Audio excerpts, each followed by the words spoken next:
मैं जो भी मेरी कहानी है वो कहानी एक तो अब वो जो स्टॉक है एक प्लेटफॉर्म मैं नाम ले सकता हूँ वहाँ आया हूँ। तो वहाँ तो जो कहते हैं मैं जिस दिन पैदा हुआ था ना उसी दिन पापा को गोली वोली मार दिया गया। तो वो वर्ड जब कोई आज भी कोई ये बोलता है कि पापा देवी की सर के खिलाफ बोलना शायद मैं तुच्छ हूँ, लेकिन एक एक बात मैं उस बोलता हूँ मेरे लाइफ का जो मैं बताता हूँ। आप कैसे ऐसे कहते आपने विकास देवी की सर का यदि टूटा होगा दिल तो उनसे अच्छा कोई नहीं जानता। और नमस्कार, आप देख रहे हैं विवेक सिंह के साथ सक्सेस स्टोरी। सक्सेस स्टोरी में आज हमसे बात करने के लिए जुड़ चुके हैं फतेहपुर डिस्ट्रिक्ट से, जो उत्तर प्रदेश के एक निम्न डिस्ट्रिक्ट में है, जो एजुकेशन में बहुत पिछड़ा हुआ है। वहाँ से एक सरवंश सिंह उठते हैं और दिल्ली में अपनी पहचान बनाते हैं और एक ऐसे प्लेटफॉर्म पे जाते हैं जहाँ पे सभी जो बड़े सक्सेस पर्सन हैं, सक्सेस लोग हैं, वहाँ पे जाके अपने स्टोरी सुनाते हैं। वहाँ पे अपनी स्टोरी को वहाँ पे बताते हैं, लोगों तक पहुँचाते हैं। इनको कई दिनों से मैं ईमेल कर रहा था, कल इनका रिप्लाई आया और आज हम इनसे बात करने के लिए जुड़ चुके हैं। सरवण जी, आपका बहुत बहुत स्वागत है हमारे साथ सक्सेस स्टोरी में। थैंक यू, आपका धन्यवाद। और आपके चैनल में देखने वालों का उनका मैं धन्यवाद करता हूँ। और काफ़ी बिजी था इसलिए शायद मेल आप रिप्लाई नहीं कर पाया। सर, आपने एक एजुकेटर के तौर पे आपको जाना जाता है। आपने एजुकेटर के तौर पे अपनी पहचान बनाया। उसके बाद दिल्ली जैसे शहर में आप इतना कम एज में, जहाँ स्टूडेंट आपके एज में स्टूडेंट ही कह सकते हैं, स्टूडेंट अपने कॉलेज पूरा करते हैं और सरकारी नौकरी के पीछे भागते हैं या कुछ स्टार्टअप के कहीं ना कहीं तलाशते हैं विकल्प, वहाँ पे आप सफल हुए, एक अपनी पहचान बनाए, एक अगर अलग एग्जाम्पल सेट किए। कैसे किया आपने? देखो, एक बहुत एहसास होता है और हालात जो होता है ना, ये हालात आपको कुछ भी सिखा देता है। मतलब जब ज़िंदगी में आपको वो पल आते हैं ना, जब आप ज़िंदगी से कुछ आपको ज़िंदगी को चाहिए होता है आपसे। जैसे मेरी स्टोरी ऐसा हुआ कि जो आप सपोर्ट करता है, मान लीजिए सपोर्ट करने में आपके बड़े भाई हो सकते हैं, आपके पापा हो सकते हैं। तो बचपन से मेरे पापा नहीं थे, तो मुझे एक चीज़ बहुत बचपन में सिखा दिया गया था कि ज़िंदगी में सबसे बड़ा और सबसे अच्छी चीज़ पैसा होता है। ये लोगों को बुरा लग सकता है, लोग इसे गलत कह सकते हैं, लेकिन इसका एक मतलब है। मकसद ये था कि मुझे सक्सेस केवल पैसा दिखता था, ना कि सक्सेस दिखता था। मैंने भी जब पढ़ाई कर रहा था तो बस मेरे को एक ही लगता था कि नहीं, खुद मतलब 9th में था तभी से मैं अपना खुद करके पढ़ाई करता था। तो लोग ऐसे आगे चल के मेरे को एक ही माइंड सेट हो गया कि नहीं, सबसे पहले ये करना फिर ये करना है। तो इस वजह से शायद मैंने ये एग्जाम्पल आपके सामने सेट कर पाया। अच्छा, मैंने आपको इंट्रोडक्शन में बताया था से एक प्लेटफॉर्म पे आपने जब गया था। मैं तो उस प्लेटफॉर्म का नाम नहीं ले सकता अपने चैनल पे, लेकिन वहाँ पे जाने के बाद आपको सफल बताया गया। कहीं ना कहीं सफल लोगों का ही वहाँ पे बातचीत सुना जाता है, करवाया जाता है। तो आपने कब समझा से मैं सफल हो गया? ये चीज़ मुझे अभी भी मैं सफल नहीं हूँ, मैं सक्सेस नहीं हूँ, लेकिन उनको लगा कि ये सक्सेस है और ये स्टोरी चलनी चाहिए, इसलिए उन्होंने बुलाया। लेकिन मुझे अंदर से आज भी नहीं फील होता। वही स्टूडेंट के सामने वही उल्टी टी शर्ट पहनना, वही मेरे को पसंद है। मुझे नहीं लगता कि मैं सक्सेस हो गया। सक्सेस का स्टोरी कुछ और होता है। सक्सेस का मतलब ऑल इंडिया आपको जाने, मुझे तो शायद दिल्ली में बहुत सारे लोग नहीं जानते होंगे, तो इसको मैं सक्सेस थोड़ी ना कह सकता हूँ। हाँ, उनको वो स्टोरी शायद सक्सेस लगी इसलिए मेरे को बुलाया। एजुकेशन ने अपने सब्जेक्ट को मैथ चुना। बहुत कम इसका स्कोप मतलब टीचिंग लाइन में दिखता है। अगर आप बात करें तो कहीं ना कहीं 10th 12th और आईआईटी तक जो जाता है, आईआईटी हालांकि बहुत कम लोग जाते हैं, तो उस फील्ड में जाते हैं। आपने मैथ क्यों चुना?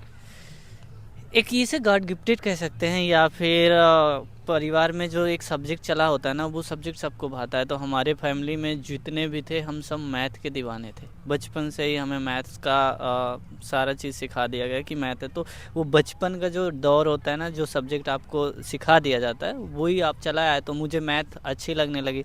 और जब मैं फर्स्ट क्लास में था ना, जब मैं मतलब नॉर्मल स्कूल ही जाता था, मेरे को याद है कि मैं 5th क्लास तक की मैथ ख़त्म कर दिया था। तो वो एक रुचि बन गई, क्योंकि मैथ्स को फिर जब 5th तक की ख़त्म कर दी तो मैथ को कम टाइम पे हम ज़्यादा अच्छा नंबर ले आते थे। कभी मेरा मतलब मैथ में मेरा हमेशा आउट होता था, तो वो एक इंटरेस्ट चलता गया। और आगे चल के बड़ी क्लासों में जब आया, मैं 12th तक मैथ था, इसके बाद फिर मेरा मैथ छूट गया था। लेकिन जैसे मैं आगे बढ़ता रहा, उस उसमें से एक लगाव होता है, एक मोहब्बत हो गई थी, वही प्यार मोहब्बत में मैथ मैंने पढ़ी तो अच्छा लगने लगा। और जब अच्छा लगा तो मेरे को आगे जो बड़े बड़े प्लेटफॉर्म है उन्होंने बोला कि हमारे यहाँ पढ़ा दो। मतलब एक ऐसा था इलाहाबाद में, एक स्टोरी है बड़ी, जो मैंने जो नॉर्मल एजुकेशन किया था वो सारी एजुकेशन मैंने इलाहाबाद से किया। तो एक अच्छी स्टोरी थी कि जो जिस कोचिंग में हम लोग जब 12th में रहते तो हर कोई कोचिंग जाता है, तो मैं भी कोचिंग ही जा रहा था। तो कोचिंग में जब वो मैथ टीचर पढ़ा रहा था ना, तो मैं क्या कह रहा, वो टीचर से मैंने कहा सर मैंने कुछ कॉन्सेप्ट बनाया। तो उसने टीचर ने कहा कि क्या कॉन्सेप्ट बनाया। मैंने कहा सर मैं बोर्ड में आके पढ़ा सकता हूँ। तो बोले हाँ आ जाओ।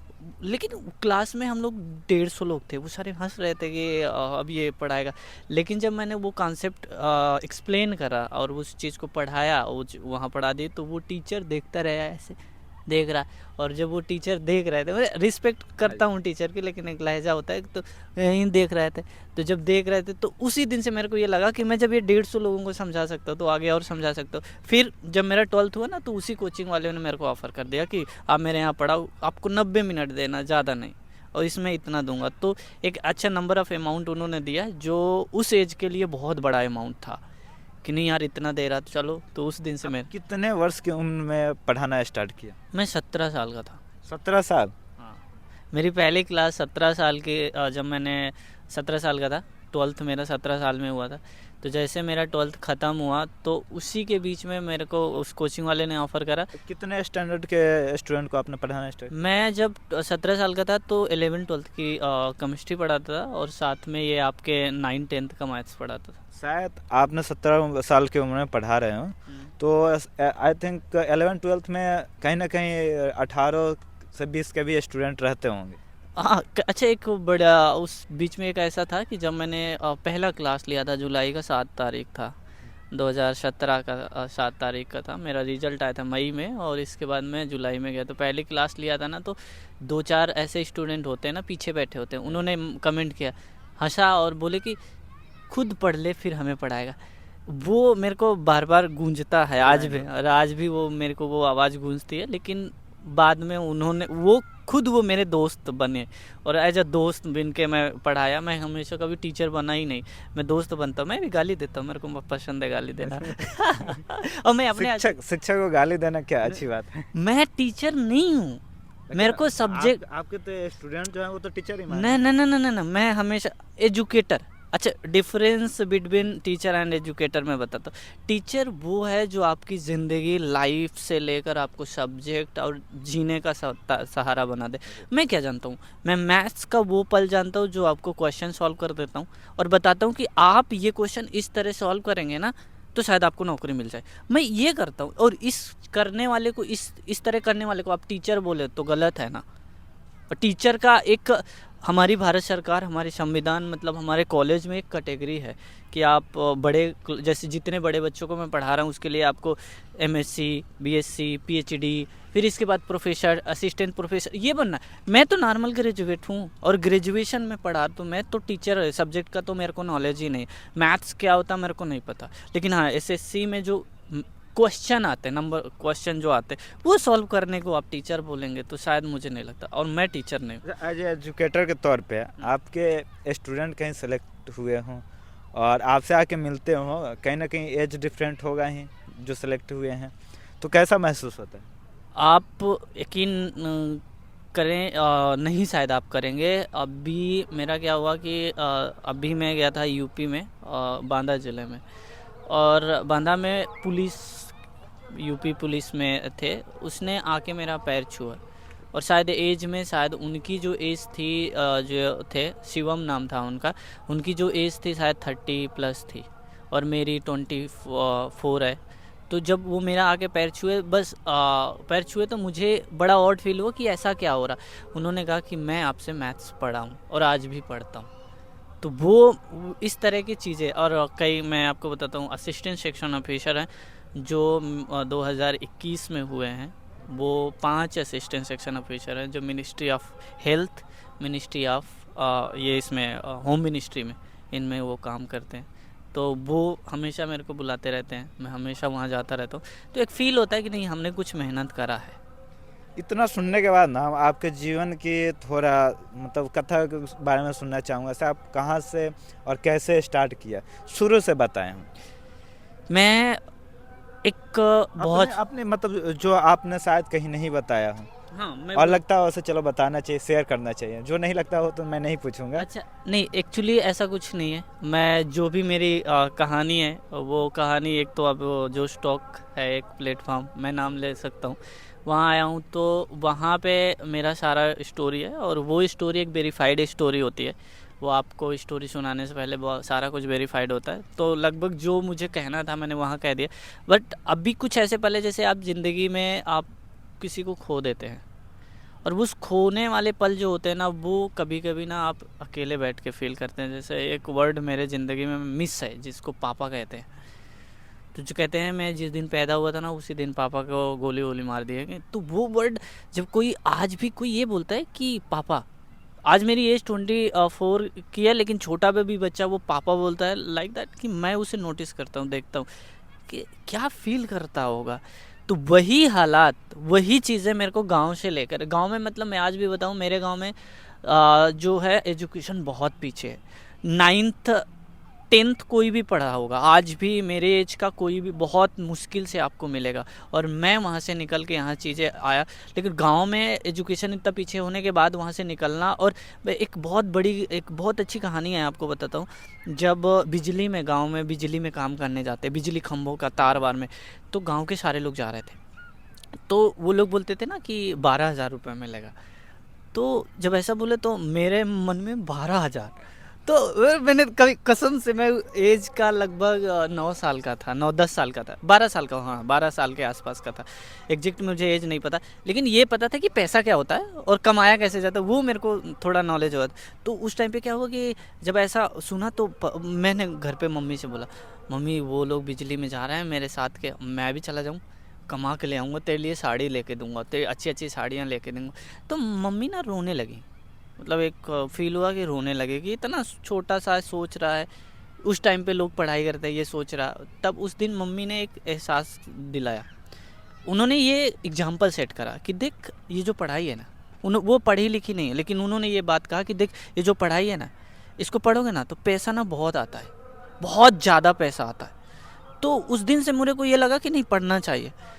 मैंने उसी दिन से 5th 6th 7th 8th 11th 12th चारों, ये 12th तक हर एक क्लास में टॉपर हूँ। और आपका 12th का मैं तो इलाहाबाद टॉपर हूँ। तो ये सारी कहानी मेरी उसी दिन से सेट हुई। इसीलिए मेरे को 9th क्लास से ही मेरे को एजुकेशन, पैसा, ये जो मेरी पढ़ाई थी, इसने मेरे को पैसा दिया है कि पढ़ बेटा, तू पढ़। और आज कुछ ऐसी चीज़ें हैं जो अनएक्सपेक्टेड चीज़ें हैं। 24 साल की एज में इतना कुछ बनाना शायद किसी के लिए मुश्किल होगा। मैं एक चीज़ पूछूंगा, हाँ। जो सरवंश से 12,000 के लिए 12,000 समझता था, हाँ। आज वो कितना ITR भरता है? ये मैं थोड़ा सा इस पे नहीं जाऊंगा, लेकिन हाँ इतना है। क्योंकि एक देखो आपको मतलब इशारा एग्जांपल, दे मैं एक सकते हैं। एग्जांपल देता हूँ। इतना कमाता हूँ कि 3 महीने में एक i20 खरीद सकता हूँ। आप 3 महीने में 3 महीने में एक i20 आराम से आ सकती है। मतलब जो 12,000 के मंथली आप सोच रहे थे, आई थिंक उससे कई गुना ज़्यादा आपके टैक्सेस जा रहे हैं गवर्नमेंट को। नहीं, मैं गवर्नमेंट, देखो आजकल क्या है ना, गवर्नमेंट हमारी बड़ी वो है, सतर्क है, वो अपने आप सारा चीज़ कर लेती। तो हमें इसमें डिबेट करना शायद मेरे लिए अच्छा नहीं हो, मतलब किसी के लिए अच्छा नहीं। हाँ, आपको मैंने एक एग्जांपल सेट करा कि मैं इतना कर सकता हूँ, और कभी ऊपर नीचे होता, लेकिन हाँ 3 महीने में एक नई हम खरीद सकते। हाँ, जो पड़ोसी, जो चाचा बुआ फूफा जो बोलते थे, मजाक करते थे, अच्छा हालांकि आज भी चीज़ें ऐसी हैं जो मैं दिखावा बहुत कम करता हूँ। क्या करता हूँ, मैं चुपचाप रहता हूँ, शांत रहता हूँ। तो आज भी वो मजाक करते हैं, पता है क्या कहते हैं कि अभी एक, मैं अभी नई एक कहानी है वो मैं बताना चाहूँगा। मेरे जीजा जी, जीजा जी ने कॉल करा 1 हफ्ते पहले। उन्होंने कॉल करा कि आप करते क्या हैं? नहीं, मैंने कहा बस पढ़ाई करता हूँ। तो बोले अच्छा, मैंने सुना आप कमाते हैं। मैंने कहा जीजा बताइए, कुछ हेल्प चाहिए तो बताइए, मैं कर देता हूँ, मैं किसी से लेके कुछ कर दूँगा। तो बोले नहीं नहीं, आप 1.5 लाख देंगे क्या? तो मैंने कहा अच्छा ठीक है, अभी आज चाहिए, तुरंत चाहिए? कह रहे नहीं नहीं, आप भेज दो। तो मैंने कहा कब तक? कह रहे हैं 2-3 दिन में भेज देना। मैंने कहा ठीक है। फिर शाम में मेरे को रिटर्न कॉल आया, जीजा जी ने क्या बोला पता है? वो मेरे को हर्ट हुई, इसीलिए फिर मेरे को अपनी इनवॉइस भेजनी पड़ी। तो उन्होंने क्या बोला कि मेरे को घर में दादू बोलते, दादू देख सब कुछ तो सही है, कभी ज़िंदगी में झूठ मत बोलना। तो ये बात उस दिन मेरे को ऐसी हर्ट हुई कि लोगों को दिखावा चाहिए। फिर मैंने अपनी इनवॉइस भेजी, उसके बाद शायद दीदी और जीजा का फ़ोन 150 बार हो गया होगा, 150, हाँ 150 सीधा नहीं उठाया। नहीं, ज़रूरत नहीं है मुझे, क्योंकि अपने सिस्टर का कॉल नहीं उठा रहे? नहीं उठाएंगे। सिस्टर होती तो मेरा मजाक नहीं बनवाती, सिंपल, मेरे को पता है। और मैं एक वो इंसान हूँ जो अपने बल पे किया है, मुझे किसी का सहारा नहीं चाहिए था। और मैं यही लोगों को सिखाता हूँ कि आप सहारा पे चलोगे ना, तो शायद बचपन में हम लोग सहारा पे हम टिके होते ना, तो चलना नहीं सीखते। सहारा जिस दिन छोड़ देते उस दिन हम शायद ऊंचाइयां पकड़ते हैं। आपकी मत जो स्टोरी है काफ़ी दर्दनाक है। मैं उन युवाओं के लिए मतलब आपसे कुछ सुझाव चाहता हूँ जो मतलब 11-12 के बाद ये भी सोचते हैं से मैं क्या करूँ, से उसके बाद ग्रेजुएशन होता है, फिर सोचते हैं अब क्या करूँ, करते अब जो क्या करूँ वो क्या करें। एक छोटा सा वर्ड है जो बड़ा मुश्किल है, लोग फॉलो नहीं कर पाते। आपको कंफर्ट जोन जो होता है ना, मैं उन लोगों से नहीं कहूँगा, मैं उस बाप से कहूँगा जिसका नाम पापा है, कि 9th क्लास के बाद से उन्हें खड़ा कर दो, हाथ छोड़ दो। जिस दिन आप हाथ छोड़ दोगे, सामने वाले को बुरा लगता है, लगेगा, लेकिन आने वाले कुछ समय बाद वो कामयाब, ये वो ऊंचाइयां पकड़ लेगा। मैं आपको एग्जांपल सेट करता हूँ, मैं आपको एग्जांपल देता हूँ। फिजिक्स वाले, मैं आपको MBA चाय वाले, मैं इतने बड़े बड़े एग्जांपल आपको सामने दे रहा हूँ। एक मैं बहुत बड़ा एग्जांपल नहीं, मेरे साथ भी है। एक मेरा फ्रेंड है, हिंदी पढ़ाते, राम मिश्रा, हिंदी सब्जेक्ट जो बहुत पीछे जा रहा, संस्कृत जो बहुत पीछे जा रहा, सीटेट में पढ़ाता है। उसका मंथली वो तो हर महीने, मतलब मैं तो 3 महीने में खरीद रहा हूँ, वो 2 महीने में खरीद लेगा i20, इतना। वो तो मैंने कम डेटा दे रहा, केवल वो किस पे, क्योंकि उनके पापा नहीं थे, उन्होंने हाथ छोड़ दिया। उनको कोई आगे पीछे नहीं, उल्लास के बने, हंसी मजाक सब कुछ बना, लेकिन उन्होंने हाथ पकड़ने वाले नहीं थे। उसने ये कहा कि मैं नहीं चलूँगा तो गिर जाऊँगा, ज़िंदगी मेरा मजाक बन के रह जाएगी। वही हमने कहा कि यार हम चलेंगे नहीं ना, हमें कुचल के लोग चले जाएंगे, भिखारी बन जाएंगे जी, कोई नहीं रोकने वाला। ना बाप है जो डांटेगा, ना माँ इतना कभी डांटती किसी को, ना हमारा बुआ सपोर्ट करने, चाचा सपोर्ट, कोई नहीं सपोर्ट करता भाई। चाचा के पास अपने बच्चे हैं, बुआ के पास अपने बच्चे होंगे, कौन करेगा, कोई नहीं। इसीलिए आपको खड़ा होना है। और वो मैं पापा, जो पापा है ना, वो हाथ छोड़ दे और आने वाले टाइम पे वो सक्सेस होगा, 100% लिख के रख लो, ये सच है। जब तक पापा देते हैं ना, हम अब जैसे मैं आज मेरे पास एंड्रॉयड फ़ोन है, मैं आईफोन खरीद सकता हूँ, मैं अल्ट्रा सैमसंग चला सकता हूँ, हर महीने ले सकता हूँ, लेकिन नहीं चलाता। क्यों? क्योंकि मुझे डर लगता है, वो साला पैसा खर्चा करने में डर लगता है। सच है ये, जब खुद कमाते हैं ना तो लगता है, लेकिन पापा जब महीने में 25,000 भेज देते हैं ना, दारू भी पियेंगे, कभी कभी किसी और के ऊपर भी हम लोग उड़ा देते हैं, फ़र्क नहीं पड़ता, ये लगता है 1 तारीख को दोबारा आ जाएगा। लेकिन उस बाप से पूछो कैसे आता है। तो वही चीज़ बाप ना, पापा जो है ना, वो छोड़ दे हाथ, तो वही चीज़ आप पे आ जाएगी या किसी बच्चे पे आ जाएगी, तो वो अपने आप संभल जाएगा, उसको पता चल जाएगा अहमियत क्या होती है पैसे की, या मेहनत की क्या अहमियत होती है। आपको पता है इस मुखर्जी नगर में, मैं डेटा तो नहीं जानता, लेकिन लाखों बच्चे होंगे, लाखों बच्चे। पिछले साल CGL का मैं आपको डेटा दे रहा हूँ, इस मुखर्जी नगर से केवल 12 बच्चा सेलेक्ट होता है, 12। और पढ़ने वाले कितने, आप भीड़ है, केवल 12 बच्चा सेलेक्ट होता है। इस भीड़ से जो मुखर्जी नगर का एग्जाम्पल नहीं लेते हैं, पूरे भारत का एग्जाम्पल लेते हैं। ऐसे कई मुखर्जी नगर होंगे जहाँ पे स्टूडेंट जो लाखों की संख्या में हो, वहाँ पे रिजल्ट बहुत निम्न है, क्योंकि सरकारी वैकेंसी उतनी आ रही है। तो उस भीड़ का शिकार कैसे नहीं बने? नहीं, आप गलत सोच रहे हो। आप और मैं, मेरा कहने का मतलब ये है, मेरा कहने का मकसद ये नहीं है, मेरा मकसद ये है कि जो आप हवा बनाते हो, आप बड़ी चीज़ें सोचते हो और आने के बाद फुस हो जाते हो, बड़ी बड़ी शहर, दिल्ली के अंदर एक स्टूडेंट को खर्चा महीने का 15 लगता है, इसी 15 कम मिनिमम 15 लगता है, मैक्सिमम तो कितना भी। उस पैसा को आप पापा से पूछो ना। महंगाई है, सरकार को आप क्लेम कर रहे हो, तो ये जो सरकार है ना, ये आपके लिए नहीं, स्टूडेंट के लिए नहीं है, फार्मर के लिए भी है, एक बीजे नॉर्मल सेब बेचने वाले के लिए भी है। तो वो 15,000 जो इकट्ठा करके दे रहा है, मैं कहता हूँ घर से भी हो सकता है ना, घर से क्यों नहीं कर रहे? क्यों आप हवा में उड़ के आ रहे हो? केवल इतने बड़े बड़े टीचर, इतनी बड़ी बड़ी लाइब्रेरियाँ सब, जहाँ भी हैं वहीं से आप तैयारी कर सकते हैं। बिल्कुल बिल्कुल 100% ये डेटा है, आप घर से कर सकते हैं। और आपके पास आज एंड्रॉयड फ़ोन है, नेटवर्क है, हाई स्पीड का डेटा चल रहा है, और ऑनलाइन ही लाइब्रेरी में आप जाओ ना, 100 से बहुत सारे बच्चे, मैं 80% बच्चा हो रहा ऑफलाइन क्लास छोड़ रहा है, 2 महीने जाता छोड़ देता है, ऑनलाइन बैठ के पढ़ता है। चाहे यूपीएससी का ले लो, अभी मैं तो एसएससी की बात कर रहा, आप यूपीएससी का बच्चा ले लो, वो भी यही कर रहा है। मेरा मकसद यही है कि आप पैसा जो पापा का खर्चा करवा रहे हो वो घर से करो ना। और पापा का एक फ़र्ज है कि पापा छोड़ देना, 10th तक पढ़ा दो बस। और पोस्ट ग्रेजुएट में आपको पता है कि नेट जेआरएफ करो, स्कॉलरशिप सरकार दे रही है, क्या चाहिए आपको, कैसे चाहिए? लास्ट में आपसे ये पूछना चाहूँगा, छात्रों के लिए आपको स्पेशल मैसेज क्या रहेगी एज एजुकेटर के तौर पे? ईमानदारी, सबसे बड़ा वर्ड ईमानदारी। वो जो मैं ये कहता हूँ, ज़िंदगी आप जियो, गर्लफ्रेंड भी बनाओ, आप गाड़ी ईमानदारी से पढ़ाई भी करो। मेरा ईमानदारी का मतलब ये नहीं है कि एक ही फील्ड में आप गर्लफ्रेंड बना रहे हो उसे ईमानदार रहो। एक बनी होगी, एक से बात करोगे, वो सजेशन भी देगी, डांटेगी भी, समझाएगी भी, पढ़ाएगी भी, और कभी कभी एहसास भी दिलाएगी कि शादी करनी है।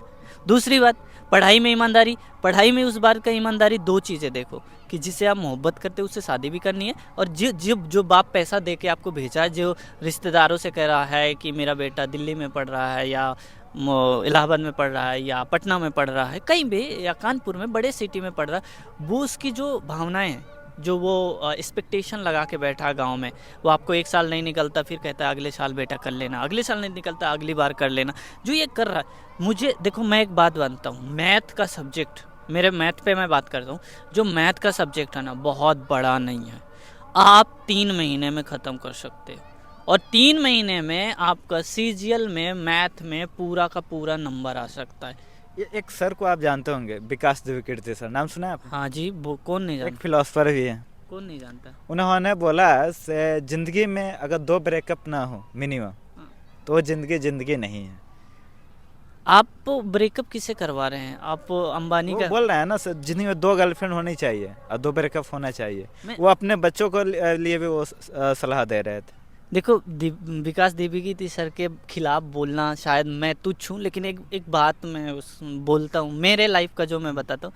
आप कैसे ऐसे कहते? आपने विकास द्विवेदी सर का यदि टूटा होगा दिल, तो उनसे अच्छा कोई नहीं जानता, और वो तो पहली मोहब्बत से शादी की है, उनसे अच्छा कौन जानेगा। उन्होंने ही बोला ऐसे, अगर आप 2 ब्रेकअप होता है, अगर 2 बार, तो आप जिंदगी को सही मायने में समझ पाते हैं। तब तक आप बुढ़े हो चुके होंगे, फिर खाएंगे क्या? अच्छा, क्या खाएंगे अब मतलब एक बात, आप सिंपल बात करो, आप सिंपल एक बात सोचो सर, कि एक ब्रेकअप होता है, आप उस लड़की को जानने के लिए कम से कम 7-8 महीने लगाते हैं। 7-8 महीने के बाद यदि ब्रेकअप, आपको अटैचमेंट हो गई, तो 7-8 महीने के बाद आप यदि उससे दूर जाते हो, तो 4 महीने मूव ऑन में लग जाएगा। तो 1 साल गया, दूसरे साल दूसरी लड़की के साथ ब्रेकअप होगा, 2 साल ये चले गए। आप ग्रेजुएशन, सुनिए, आप 8 महीने ऐसे बर्बाद हो? नहीं, 2 साल। अच्छा, 2 आप 4 साल हो गए। आप सुनो, आपने ये करा, इसके बाद 2 ब्रेकअप के बाद वो खड़े हो रहे हैं, लेकिन उससे पहले क्या होगा? 12th करता है वो 18-17 साल का, मिनिमम 17 साल में, 20 साल की एज में वो ग्रेजुएशन करेगा, पोस्ट ग्रेजुएट करेगा, 22 साल हो गए, 2 साल ब्रेकअप हो गया, 26 साल हो गए, 26 साल। अब इतना स्ट्रॉन्ग तो होने की 1 साल में नौकरी ले लोगे, 30 साल खत्म। यूपीएससी अटेम्प्ट कितना देती? 6। एज कितनी होनी चाहिए? 32 साल। तो खाएंगे कब? आधी जिंदगी तो चली गई, 60 साल से ज़्यादा जीता कौन है? काय करवा रहे हैं ब्रेकअप। तो ये हमारे साथ सरवन सर जुड़े थे, जिन्होंने बताया अपनी ज़िंदगी के सफ़र के बारे में, और साथ ही ये भी बताया ज़िंदगी को जिया कैसे जाता है, ज़िंदगी को समझा कैसे है। इसी प्रकार से और भी स्टोरी आप तक पहुंचाएंगे, तब तक बने रहिए हमारे साथ और देखते रहिए आवाज़ न्यूज़, NSNV इंडिया न्यूज़।